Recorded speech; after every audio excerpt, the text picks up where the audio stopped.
सीधे रुक करेंगे देहरादून का, जहां पर विभाजन विभीषिका दिवस का आयोजन हुआ है और इस कार्यक्रम को मुख्यमंत्री पुष्कर सिंह धामी संबोधित कर रहे हैं। ही देश में बेघर कर दिया गया, हजारों लोगों को मौत के घाट उतार दिया गया, हजारों महिलाओं को, हजारों बहनों को दुर्व्यवहार झेलना पड़ा और कैसे लोगों ने यहां आकर हमारे भारतवर्ष के अंदर किस प्रकार से कई सालों तक कोशिश करने के बाद एक आम जीविका के स्थान पर अपने जीवन को बनाया।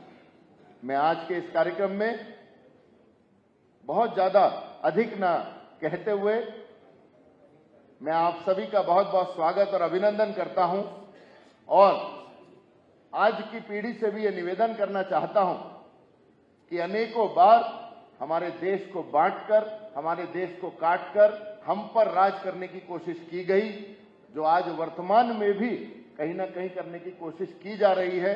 हमें उन चीजों को बारंबार याद रखना है कि कैसे बांटने वालों ने हम सबको बांटकर कई सालों तक, कई दशकों तक हम पर राज किया है। मेरा आपसे निवेदन आग्रह है कि आज के कार्यक्रम में हम सब यहां पर जो हमें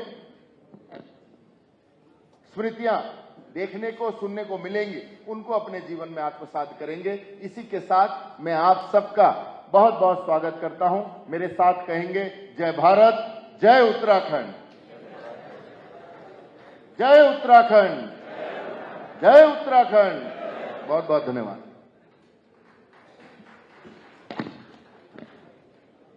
बाधाएं आती हैं तो आएं, गिले प्रलय की घोर घटाएं, पांव के नीचे अंगारे, सिर पर बरसे यदि ज्वालाएं, निज हाथों में हंसते हंसते आग लगाकर जलना होगा, कदम मिलाकर चलना होगा।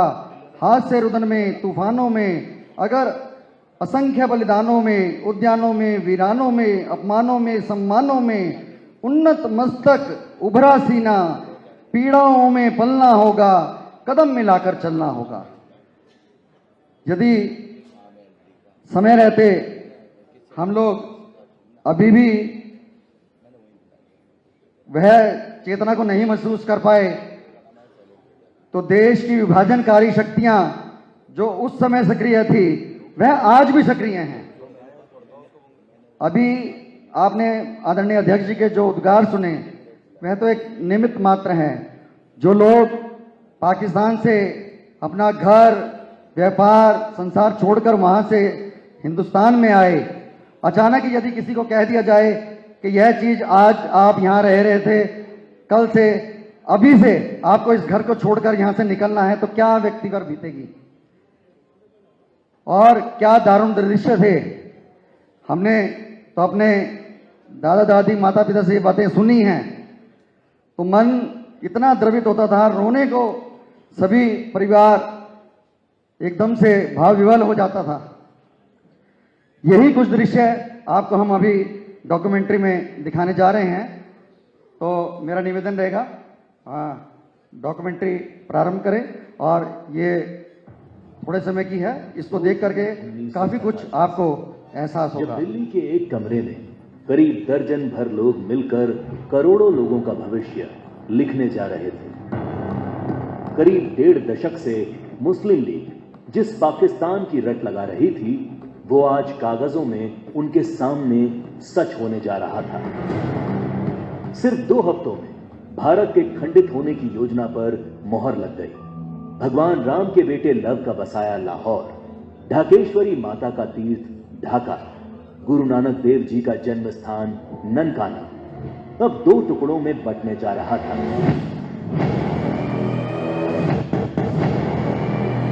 और अगर कोई इस विभाजन की योजना से अनभिज्ञ था तो वो थी भारत की मासूम और निर्दोष जनता, जिस पर यह विभाजन कहर बनकर टूटने वाला था। 1947 को अंग्रेजों द्वारा किया विभाजन देश का पहला विभाजन नहीं था। अंग्रेज इससे पहले 1905 में भी बंगाल का विभाजन कर चुके थे, लेकिन उस विभाजन का पहले बंगाल में और फिर पूरे देश में इतना मुखर विरोध हुआ कि अंग्रेजों को 1911 में अपना फैसला वापस लेना पड़ा था। विभाजन का जो काम अंग्रेज 1905 में नहीं कर पाए, वो 1947 में करने में कैसे सफल हो गए? तो जो बात 1905 के बंगाल को 1947 के भारत से अलग बनाती है, वो है कांग्रेस पार्टी, मुस्लिम लीग और भारतीय कम्युनिस्ट। 1905 में बंगाल विभाजन के विरोध के बीच 1906 में मुस्लिम लीग का जन्म संयुक्त बंगाल के ढाका में हुआ।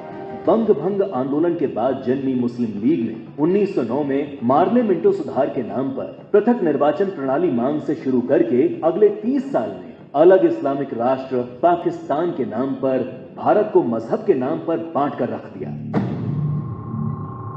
1920 के तुर्की के खलीफा के समर्थन में चलाए गए कांग्रेस के खिलाफत आंदोलन ने मुस्लिम कट्टरपंथियों को यकीन दिला दिया कि वे अपनी गैर जरूरी मांग पर भी कांग्रेस के नेतृत्व को मना सकते हैं। इसके बाद 1930 में अल्लामा इकबाल ने पहली बार मुस्लिम लीग के अधिवेशन में अलग इस्लामिक राष्ट्र की रूपरेखा रखी। इकबाल की कल्पना के इस अलग इस्लामिक देश के लिए पाकिस्तान नाम सबसे पहले चौधरी रहमत अली ने प्रयोग किया। जब 1933 के तीसरे गोलमेज सम्मेलन में चौधरी रहमत अली ने पाकिस्तान अभी नहीं तो कभी नहीं नाम के पर्चे बांटे और करीब 7 साल बाद 1940 में लाहौर अधिवेशन में मुस्लिम लीग ने पहली बार पाकिस्तान नाम के अलग इस्लामिक देश का प्रस्ताव पास किया और 1947 में 10 लाख लोगों की लाश पर चढ़कर एक अलग इस्लामिक देश बना लिया।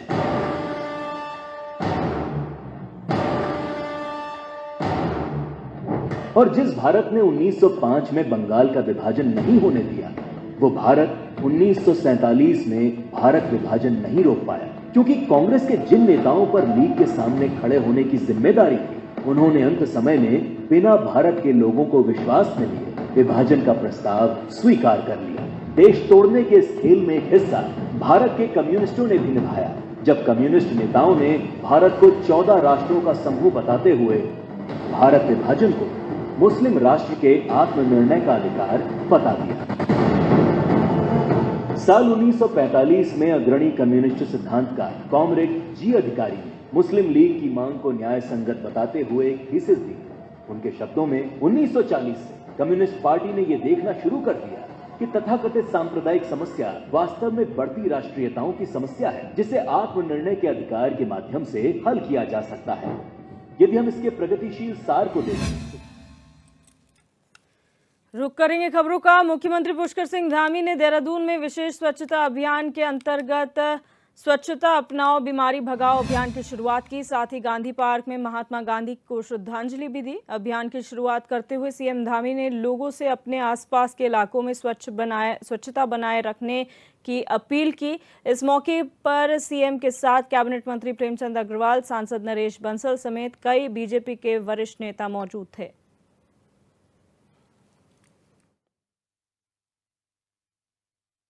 सामाजिक संगठनों, युवाओं आदि के सहयोग से जन जागरूकता के कार्यक्रम आयोजित किए गए हैं। निश्चित रूप से देखिए, एक ऐसा अभियान है, इसमें जब तक जन जागरूकता नहीं होगी तो ये अभियान हमारा सफल नहीं होगा। अभी माननीय मंत्री प्रेमचंद अग्रवाल जी यहाँ कह रहे थे कि हल्द्वानी में एक बैणी सेना ने, महिलाओं के समूह ने कूड़ा एकत्रीकरण का एक विशेष तरीका खोजा है। घरों में जाकर लोगों को प्रेरित करते हैं, उससे यूजर चार्ज भी बढ़ा है, सफाई अभियान भी तेजी से चला है और स्वच्छता के कारण से आसपास वातावरण भी स्वच्छ हुआ है। भाइयों बहनों, ये स्वच्छता हमारी जो संस्कृति है, उस संस्कृति का भी महत्वपूर्ण हिस्सा रहा है। हमारे वेदों में और ग्रंथों में स्वच्छता को, पर्सनल हाइजीन को बढ़ावा देने संबंधित बातें उसमें लिखी हुई हैं। और जहां स्वच्छता होती है, आप सब जानते हैं, जब दीपावली होती है तो हम लोग क्या करते हैं, अपने घरों में हर चीज स्वच्छ करते हैं, पुताई करते हैं, रंगाई करते हैं, हर जगह से कूड़ा या जितने भी जाल लगे होते हैं, कोई गंदगी होती है, पूरी तरह से स्वच्छ करते हैं, क्योंकि स्वच्छता के कारण लक्ष्मी जी का वास होता है। लक्ष्मी जी आती है जहां स्वच्छता होती है, अर्थात उस स्थान पर धन की कोई कमी नहीं होती है जहां स्वच्छता होती है। मैं आज इस स्वच्छता के अभियान के इस कार्यक्रम के माध्यम से आदरणीय प्रधानमंत्री श्री नरेंद्र मोदी जी का भी आभार व्यक्त करना चाहता हूं, जिन्होंने देश के अंदर स्वच्छ भारत अभियान की शुरुआत कर स्वच्छता को राष्ट्रीय स्तर पर प्रमुखता दी। हर एक छोटे छोटे बच्चे के मन में भी स्वच्छता का भाव आया। यह अभियान केवल कचरा उठाने या सफाई करने तक सीमित नहीं है, यह एक जन आंदोलन है जिसमें सबकी भागीदारी बहुत आवश्यक है। भाइयों बहनों, हमारी सरकार ने शहरी और ग्रामीण क्षेत्रों में स्वच्छता को सुनिश्चित करने के लिए बहुत सारी योजनाएं चलाई हैं, चाहे वो गांव-गांव में शौचालय का निर्माण हो, शहरों में कचरा प्रबंधन के लिए आधुनिक तकनीकों का उपयोग हो। हम हर वो प्रयास कर रहे हैं जिससे हमारा राज्य स्वच्छ और सुंदर बने। और इन प्रयासों की सफलता के पीछे जन भागीदारी की सबसे बड़ी भूमिका है, जो आप सब लोग यहां पर आकर आज अपनी भागीदारी कर रहे हैं। इसलिए मैं आप सभी से कहना चाहता हूं, इसे केवल सरकारी कार्यक्रम, सरकारी अभियान के रूप में नहीं देखना चाहिए, क्योंकि सरकारी अभियान तो 3 दिन चलेगा, उसके बाद स्वतः ही रुक जाएगा। बल्कि हम सबको अपनी दिनचर्या का, अपने जीवन का एक अभिन्न हिस्सा इसको बनाना चाहिए। भाइयों बहनों, स्वच्छता और पर्यावरण का भी गहरा संबंध है। हाल ही में आदरणीय प्रधानमंत्री जी ने पर्यावरण संरक्षण को बढ़ावा देने के लिए एक पेड़ मां के नाम इस अभियान की शुरुआत की है और पूरे देश के अंदर अभियान चल रहा है। मैं आप सब लोगों से भी आज इस अवसर पर ये अनुरोध करना चाहूंगा कि इस मानसून के सीजन में कम से कम आज हम एक संकल्प लेंगे कि एक पौधा अगर हमने रोप दिया है तो बहुत अच्छी बात है, अगर नहीं रोपा है तो एक पौधा अपनी मां के नाम से लगाएंगे, एक पौधे का रोपण करेंगे। भाइयों बहनों, आज के इस डिजिटल युग में हमें स्वच्छता के लिए जो तकनीकी है, टेक्नोलॉजी है, उसका भी भरपूर उपयोग करना होगा। और हमने स्वच्छता ऐप्स और हेल्पलाइन भी उसके नंबर जारी किए हैं, जहां आप गंदगी की समस्या की जानकारी दे सकते हैं और तुरंत कार्रवाई कर सकते हैं। बहुत जल्दी QR कोड लग जाएगा वार्डों में भी। डोर टू डोर कूड़ा उठाने के लिए संचालित वाहनों को QR कोड से भी निगरानी होने लगेगी। भाइयों बहनों, ये जो सफाई का काम हमें नगर निगम, नगर परिषद, नगर पंचायत केवल इन पर नहीं छोड़ना है कि हम इन पर छोड़ दें और हम सोचें कि सब स्वच्छता अपने आप हो जाएगी। अपने शहर के प्रति, अपने आसपास के वातावरण के प्रति, हमारे परिवेश के प्रति हमारी भी अपनी जिम्मेदारी बनती है कि आखिर हम इसमें अपना योगदान किस प्रकार से कर सकते हैं, कैसे लोगों को हम प्रेरित कर सकते हैं। यहाँ बड़ी संख्या में हमारे स्कूल के बच्चे बैठे हैं, हमारे विद्यार्थी बैठे हैं। बच्चों, मैं आप सबसे कहना चाहता हूं कि आप लोग सबसे पहले अपने घरों में भी स्वच्छता का विशेष ख्याल रखें और आप आज एक संकल्प लेकर जाएं। जो शपथ आपने ली है, इस शपथ के साथ एक संकल्प लेकर जाएं कि हम अपने आसपास के संपूर्ण परिवेश को स्वच्छ करने में अपना योगदान देंगे और जो हमने शपथ ली है कि 100 अन्य लोगों को इस स्वच्छता के अभियान से जोड़ेंगे, उस शपथ को भी पूरा करना है। और ये संकल्प एक दिन का संकल्प नहीं होना चाहिए कि एक दिन हम स्वच्छता के अभियान में हम स्कूल से आए, आज हम इसमें सम्मिलित हो गए और इतना हमने इतिश्री कर दी, कार्यक्रम पूरा हो गया, हमेशा के लिए स्वच्छता हो गई। ये काम रोज करने वाला है। खबर हरिद्वार से है, जहां प्रस्तावित हर की पैड़ी कॉरिडोर का कांग्रेस जोरों शोरों से विरोध कर रही है। 6 दिवसीय जन जागरण यात्रा निकालने के बाद आज जन आक्रोश सभा का आयोजन किया गया, जिसमें कांग्रेस प्रदेश अध्यक्ष करण मारा भी शामिल हुए। हरिद्वार मुख्य बाजार में आयोजित सभा में बड़ी संख्या में कांग्रेस कार्यकर्ता और स्थानीय व्यापारी शामिल हुए। कांग्रेस नेताओं ने मांग की है कि सरकार को कॉरिडोर प्रोजेक्ट की डीपीआर और नक्शा सार्वजनिक करना चाहिए। उन्होंने कहा कि कॉरिडोर पर स्थिति स्पष्ट न होने से स्थानीय व्यापारियों में भय का माहौल है।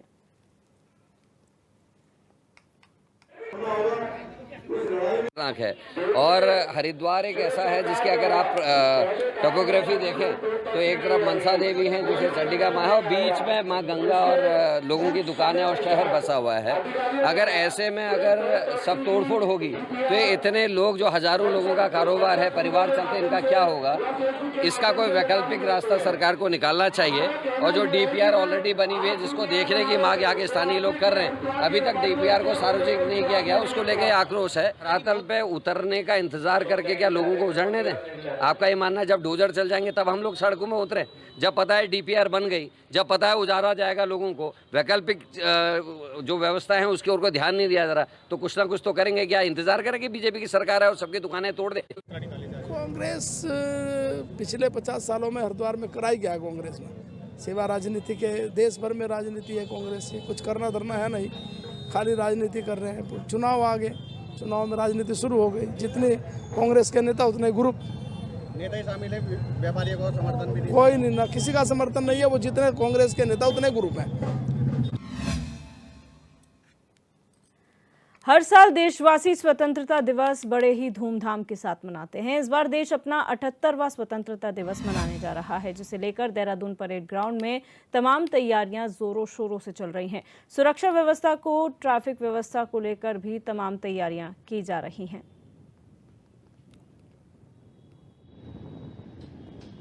देश इस बार अपना 78वां स्वतंत्रता दिवस मनाने जा रहा है और पूरा देश जो है आज़ादी का उत्सव मना रहा है। बड़े धूमधाम से जो है आज़ादी का जो है जश्न मनाया जाता है और ऐसे में स्वतंत्रता दिवस को लेकर तमाम तैयारियां जोरों शोरों से चल रही है। इस वक्त मैं मौजूद हूँ देहरादून के परेड ग्राउंड में और यहाँ पर अगर आपको दिखाऊं तो तमाम तैयारियां जो है जोरों शोरों से चल रही है। सामने की अगर तस्वीरें मैं आपको दिखाऊं तो मंच जो है तैयार किया जा रहा है। इसी मंच पर मुख्यमंत्री पुष्कर सिंह धामी, राज्यपाल जनरल गुरमीत सिंह जो है यहाँ पर झंडारोहण करेंगे और उसके बाद जो है तमाम प्रस्तुतियां भी यहाँ पर होंगी। इसी के साथ साथ जो है तमाम और भी कार्यक्रम जो है होने हैं। इधर मैं दिखाऊं तो ये जो है इधर भी पोर्शन बनाया जा रहा है बैठने के लिए, जो तमाम अतिथि होंगे उनके लिए इस तरीके की यहाँ पर भी तैयारी की जा रही है और ग्राउंड तैयार किया जा रहा है। ग्राउंड पूरा जो है वो लगातार तैयारियाँ चल रही है। ग्राउंड को तैयार किया जा रहा है, लोगों के बैठने के लिए तमाम व्यवस्थाएँ की जा रही है और जिस तरीके से क्योंकि बारिश का भी मौसम है तो उसके मद्देनज़र भी जो है तमाम व्यवस्थाएं इस तरीके की जा रही है ताकि बारिश में जो है वो आज़ादी के उत्सव में खलल ना डाले। इसके लेकर भी जो है वाटरप्रूफ यहाँ पर टेंट लगाया जा रहा है और जिस तरीके से आप सामने देख रहे हैं मंच को पूरा जो है वो सजाया जा रहा है और यहीं पर ही जो है सुबह करीब 10:30 बजे राज्यपाल जो है और मुख्यमंत्री पुष्कर सिंह धामी झंडारोहण करेंगे और इसी के साथ साथ ही अन्य जो है यहाँ पर स्कूलों के बच्चे अपनी प्रस्तुति भी देंगे स्वतंत्रता दिवस के अवसर पर और ऐसे में तमाम तैयारियां जो है वो जोरों शोरों से चल रही है। लगातार जो है तैयारियों पर जोर दिया जा रहा है। इसी के वहीं सुरक्षा व्यवस्था को लेकर भी तमाम चाक चौबंद इंतजाम जो है पुलिस प्रशासन के द्वारा किए जा रहे हैं। लगातार चाहे ट्रैफिक व्यवस्था को लेकर हो या सुरक्षा व्यवस्था को लेकर तो तमाम इस तरीके के इंतजाम भी जो है वो किए जा रहे हैं। स्वतंत्रता दिवस के अवसर पर तमाम तैयारियां इस वक्त चल रही है। पूरा जो है देश आज़ादी का उत्सव मना रहा है और ऐसे में देहरादून में भी जगह जगहों पर जो है इस तरीके के तमाम कार्यक्रमों को लेकर जो है तमाम तैयारियां चल रही हैं। लोगों में जो है काफ़ी उत्साह है और आज़ादी का जो उत्सव मनाने के लिए लोग काफ़ी जो है धूमधाम से आज़ादी का उत्सव मनाते हैं और ऐसे में तमाम तैयारियां जो है वो चल रही है। अपने सहयोगी मानसू शर्मा के साथ मैं रुनसैन चैनल 24/7 देहरादून। इस बार देश 15 अगस्त को 78वां स्वतंत्रता दिवस मनाने जा रहा है। इस मौके पर राजधानी देहरादून के परेड ग्राउंड में सीएम धामी तिरंगा फहराएंगे, जिसे लेकर प्रशासन की ओर से जोरों शोरों से तैयारियां की जा रही हैं। वहीं परेड ग्राउंड में सुरक्षा के लिहाज से भी चाक चौबंद व्यवस्था की गई है, जिसे देखने के लिए मुख्य विकास अधिकारी झरना कमठान परेड ग्राउंड पहुंची, जहां उन्होंने सुरक्षा व्यवस्थाओं समेत सभी तैयारियों का जायजा लिया।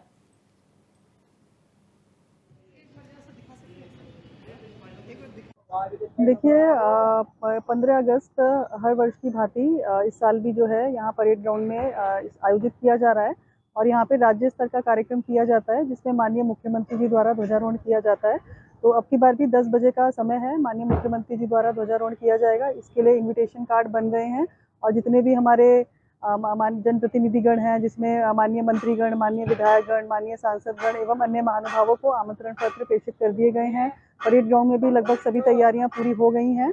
इसके अलावा इस वर्ष स्वतंत्रता दिवस पे जो ये तिरंगा यात्रा का कार्यक्रम और साथ में नशा मुक्ति उन्मूलन अभियान जो चल रहा है उसकी कार्रवाई भी हो रही है। उसमें विभिन्न विभागों के द्वारा जो है तिरंगा यात्रा का आयोजन किया जा रहा है। विभिन्न स्कूलों में, कॉलेजेस में जो है नशा मुक्ति अभियान भी किया जा रहा है। तो 15 अगस्त की जो सभी तैयारियां हैं वो पूरी भी हैं। उसके साथ में जो है तिरंगा यात्रा, हर घर तिरंगा और जो हमारा ये नशा मुक्ति उन्मूलन अभियान है वो भी सब साथ में चल रहा है। वहीं अल्मोड़ा विकासखंड सल्ट के मोहान में प्रभागीय वनाधिकारी कालागढ़ टाइगर रिजर्व प्रभाग लैंसडाउन के निर्देश पर तिरंगा यात्रा निकाली गई। वन क्षेत्राधिकारी मंदाल रेज अजय सिंह रावत के नेतृत्व में छात्र छात्राओं, वन कर्मियों और क्षेत्र जनप्रतिनिधियों ने तिरंगा यात्रा निकाली।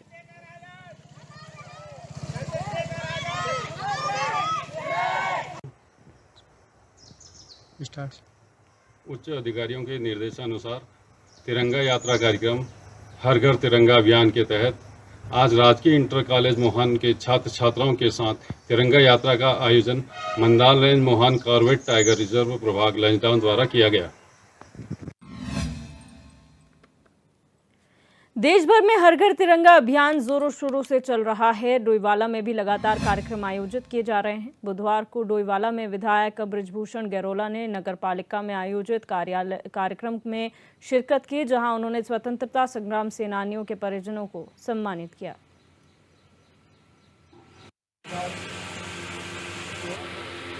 नगर पालिका द्वारा आयोजित यहाँ पर हमारे इस क्षेत्र के जो स्वतंत्रता संग्राम सेनानी रहे हैं, आज हमारे बीच में नहीं हैं, उनके परिवारों को आज यहाँ पर नगर पालिका द्वारा आयोजित यहाँ पर सम्मानित किया गया है। ऐसे विभिन्न क्षेत्रों में जिन्होंने बहुत अच्छा कार्य किया है हमारे इस नगर पालिका क्षेत्र के अंदर, मेरी विधानसभा क्षेत्र के अंदर, आज उनको भी यहाँ पर सम्मानित किया गया है। आज हम उन देश के महान सेनानियों को याद कर रहे हैं जिनके त्याग और बलिदान से आज हमारा देश आज़ाद हुआ है। हम अपने क्षेत्र की जनता से जो हमारे उन्होंने बताए रास्तों पे हमको चलना होगा कि जो हम हर कार्य में शुचिता का काम करें, अपने देश को आगे बढ़ाने में हम लोग बढ़ चढ़ कर हिस्सा लें। और आप सब लोग देख रहे हैं कि हर घर तिरंगा यात्रा पूरे देश के अंदर चल रही है। हमारी विधानसभा के अंदर भी बहुत कार्यक्रम चल रहे हैं और देश के यशस्वी प्रधानमंत्री आदरणीय नरेंद्र मोदी जी का भी आह्वान है कि हम लोग अपने भारत को आगे बढ़ाने के लिए जो हमारे सेनानियों ने, देश की आज़ादी के सेनानियों ने बड़ा अपना त्याग बलिदान दिया है, उनके बताए हुए रास्ते पे चले। वहीं सरोवर नगरी नैनीताल के आपदाग्रस्त खूपी गांव के लिए 24 लाख की धनराशि स्वीकृत हो गई है, जिससे गांव में राहत बचाव के साथ ही ट्रीटमेंट का काम भी होगा। आपको बता दें कि बारिश के चलते खूपी गांव में स्थित घरों में दरारें आने से पल पल का खतरा बना हुआ है। HNN 24/7 ने खबर को प्रमुखता से दिखाया, जिसका संज्ञान लेते हुए प्रशासन ने गाँव के लिए 24 लाख की धनराशि स्वीकृत की है। इस धनराशि से पहले चरण में सिंचाई विभाग पाइन्स कोरिया नाले में दीवारों का निर्माण कर भू कटाव को रोकने का काम करेगा। गांव को बचाने के लिए शॉर्ट टर्म के कामों को टेकअप किया गया है। वहीं भू वैज्ञानिकों की रिपोर्ट के बाद लॉन्ग टर्म योजनाओं की DPR तैयार होनी है।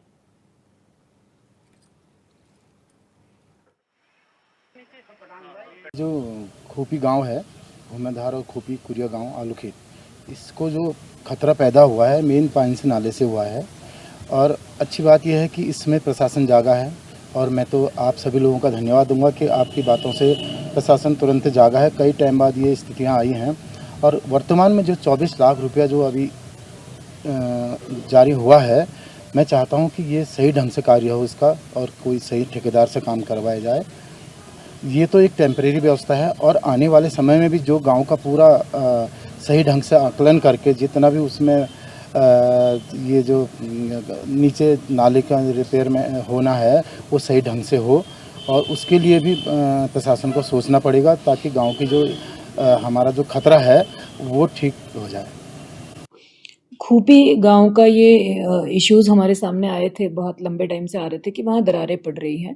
उसमें पहले भी सर्वेज वगैरह हुए हैं, लेकिन लॉन्ग टर्म प्लानिंग जो है वो करने में समय लग रहा था, इसलिए हमने अभी जियोलॉजिस्ट को वहाँ भेजा था और हमने उनसे ये मांगा था कि तात्कालिक रूप से क्या कार्य वहाँ कराए जा सकते हैं, ताकि एक जो सुरक्षा जो है वो जो तात्कालिक जिन भवनों को खतरा है उनकी सुरक्षा हम करवा सकें, और जो ज़मीन वहाँ गधेरे के कटाव से धंस रही है उसके लिए किसी प्रकार का अभी तात्कालिक सुरक्षात्मक कार्य हो सके।